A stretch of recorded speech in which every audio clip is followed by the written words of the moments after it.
السلام عليكم البنات، كي دايرين؟ لاباس عليكم؟ نتمنى انكم تكونوا بخير وعلى خير. نتوما كتشاهدوا هذا الفيديو اليوم ان شاء الله طريقه تحضير لا طارت او بوم او طوسطه بالتفاح. طريقه جدا رائعه وسريعه التحضير. ما تنسوش من الدعم ديالكم وفرجه ممتعه. المهم بالنسبه للمقادير ديال لاباط صابلي ديالنا او ديال الطخت، عندي هنايا بيضه وعندي 100 غرام ديال السكر كلاصي وعندي 2 معالق ديال الزيت روميه وعندي واحد الساشيه ديال الفاني. عندي هنايا 100 غرام ديال الزبده اللي هي لينه اللي خرجناها من الثلاجه قبل باش تطلق، وعندي هنايا 250 غرام ديال الفرص، وعندي مليحه غادي ندير غير سميه الله. اولا غادي نخدموا لاباط كما شفتوا. عندي هنايا الطحين، غادي نزيد الزبده بسم الله، وغادي نزيد شويه ديال المليحه صافي. هنا غادي نمزجوا داك الزبده مع الطحين على هذا الشكل، غير بحال كنبسبسوها ولا ما عرفتش كيفاش كيقولوا لها، غير على هذا الشكل هذا. كما شفتوا هنايا من بعد ما بسبسناها مزيان غير بالطريفات ديال الاصابع ديالنا، غادي نزيد ساشيه ديال الفاني، وغادي نزيد السكر كلاصي، وغادي نزيد هاد البيضه. غادي نزيد عليها معلقه ديال الزيت تقريبا. غادي نخلط هادو شويه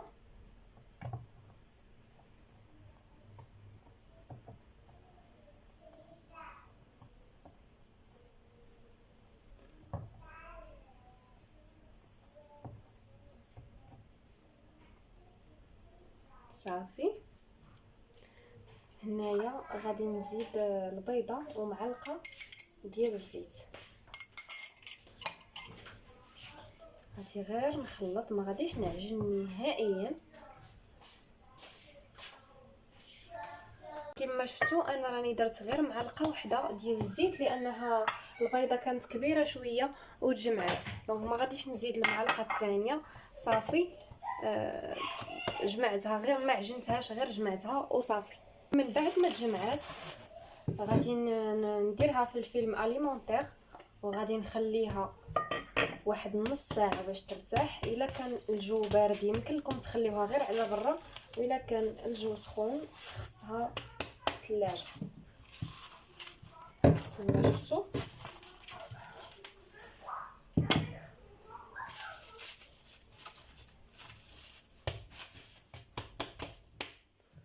صافي دابا غادي نخليها نص ساعه وندوزو نصاوبو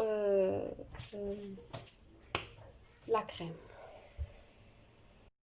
بالنسبه لا كريم باتيسير انا استعملت هذه اللي واجده. دابا نحط لكم ان شاء الله لا كريم باتيسير ديال الدار، لان حتى هي كنديرها وكتصدق ليا زوينه. دابا ما عنديش الوقت بزاف فلهذا غنستعمل هذه. حتى هذه كتجي زوينه وكتجي بنينه بزاف.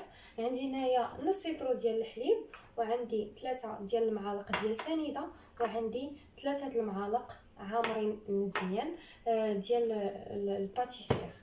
اولا بسم الله غادي ندير لتر د الحليب، وغادي نزيد سنيده، وغادي نزيد الكريم اولا البودر ديال الكريم،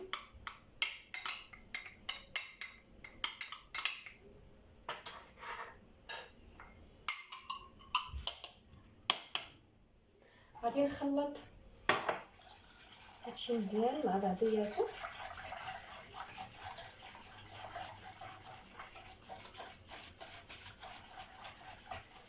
حتى نحس بديك السنيده دابت كما شفتوا اللون صفيفر شويه.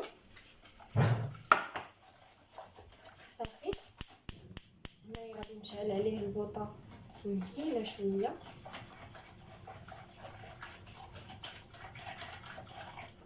وغادي نخليه تقريبا 2 ديال الدقائق اولا 3 دقائق مع التحريك اكيد حتى تولي ليا شويه ثقيله. وهانتوما معايا ان شاء الله.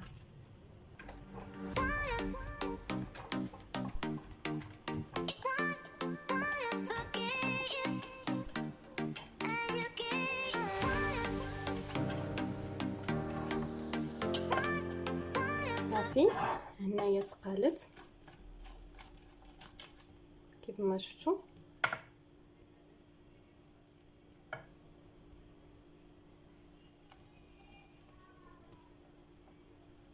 حنا طفيت عليها، خدات مني تقريبا 3 ديال الدقائق.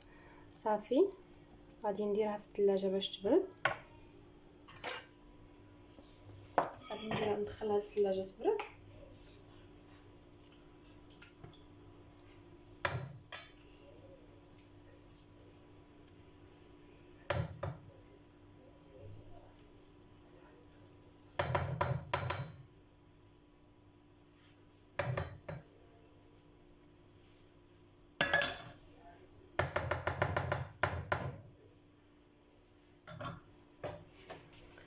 صافي هنايا حتى هي غادي نغطيها بالفيلم اليمونتير.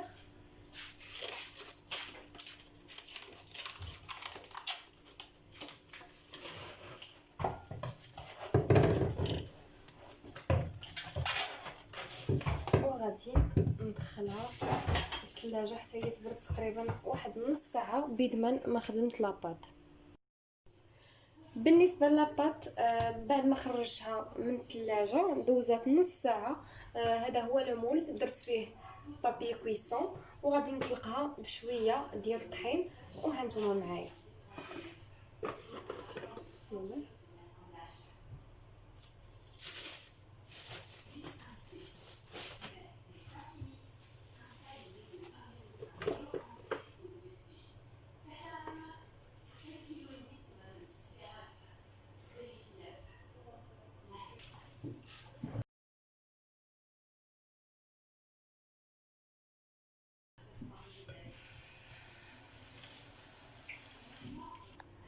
كيف ما شفتوا انا طلقت لاباط، غادي نثقبها.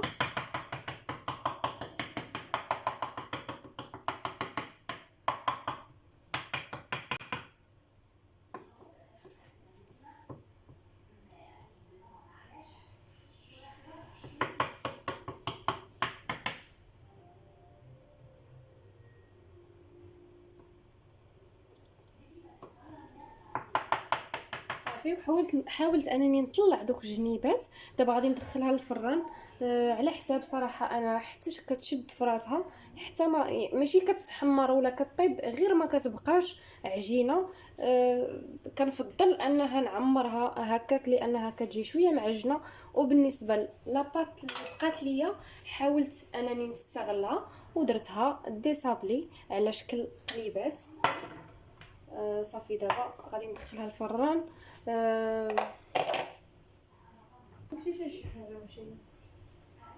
غادي ندخلها الفران على درجه الحراره 170. غادي نشعل فقط لتحت كما سبق لي قلت لكم حتى تشد في راسها. وديك الساعه ندوزو باش نديرو اللمسه الاخيره ونعمروها. كما شفتوا هنايا بعد ما خرجت لا طاخت ديالي من الفران اولا لاباط، خديت 4 ديال التفاحات وقشرتهم وحيدت لهم هذا القلب ديالهم بهذا الموس ديال الخيزو. غادي نقسمها في النص على هذا الشكل، وغادي نبدا نقطع هكا ماشي هكا، على هذا الشكل زعما على شكل نصف دائره كما شفتوا. لي مورسو ماشي غلاط وماشي رقاق. هاد الطريفات غادي نحتاجهم حتى هما، غادي نخليهم كما شفتوا على هذا الشكل. ما كانتش كتبان.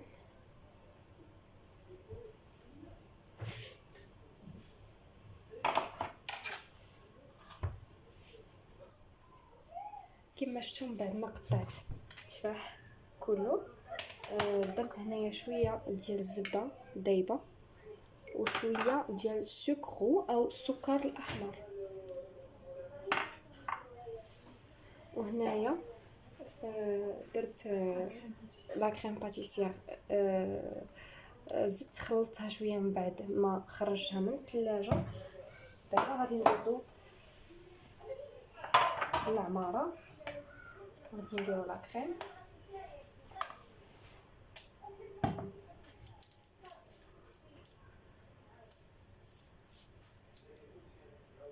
بغيتو ديروا الكيس الحلواني يمكن لكم ديروه باش تجيكم سهله وحتى المنيضر يجي زوين. انا ما بغيتش نديرو.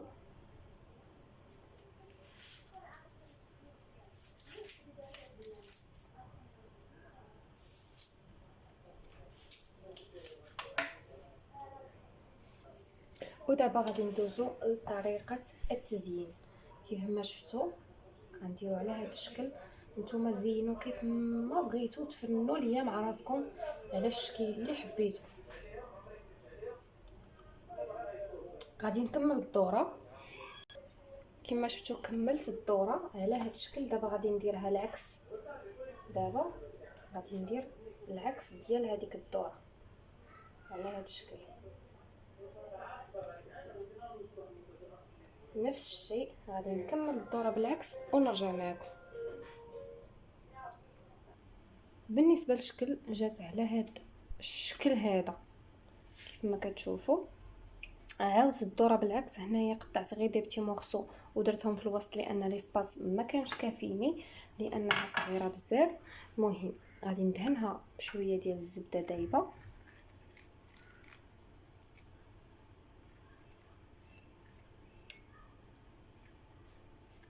كنحاولوا ندهنوا غير داك التفاح غير بشويه باش ما نخسروش داكشي اللي درنا.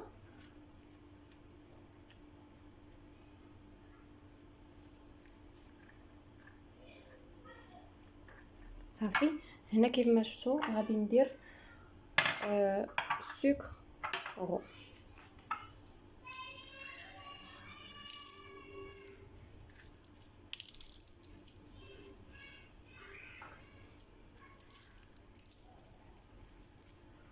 غنحاولوا نديروا فوق الوجه ديالها كامل. صافي. ودابا غادي ندخلوها للفران درجه الحراره 170 وغادي نشعلوا عليها الفوق حتى تحمر مزيان. لتحت ما غاديش نشعل عليها لان هذاك الشيء اللي درت لها في الاول كافي. ونتمنى انها تنال اعجابكم هذه الطريقه ونتمنى انكم تجربوها ونرجع معكم مني طيب ان شاء الله.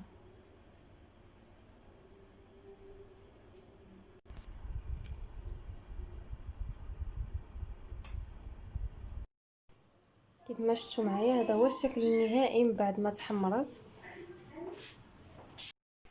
وبصحة والراحة. نتمنى الفيديو يكون نال الاعجاب ديالكم وما تنساونيش من لايك